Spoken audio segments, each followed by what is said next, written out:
Welcome to Penrose Learning, where we make understanding easy. You'll start by installing Google Keyboard, known as Gboard, on your laptop. First, make sure your system supports Android apps or run an emulator like BlueStacks. This gives you the environment Gboard needs. Once done, download the Gboard APK or open Google Play inside the emulator and hit Install. Make sure to allow app installs from unknown sources only if you trust the file. This avoids permission blocks. This step gets the keyboard ready, so you can configure it next.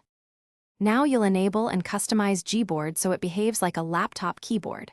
Open Settings in the emulator, go to Languages and Input, then tap Virtual Keyboard and choose Gboard as default. You'll grant permissions for microphone if you want voice typing and storage for custom dictionaries.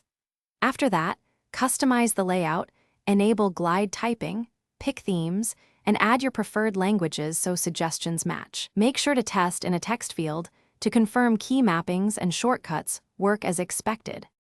Finish by using Gboard in your laptop workflow and know how to fix common issues. When typing, switch input methods via the emulator's input selector so you can go back to the physical keyboard if needed.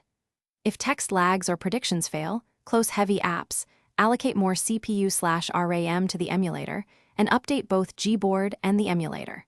If problems persist, clear Gboard data or reinstall it. This resets custom settings. One key troubleshooting tip: reboot the emulator after changes. Thanks for watching. If this was helpful, leave a like and consider subscribing. See you next time.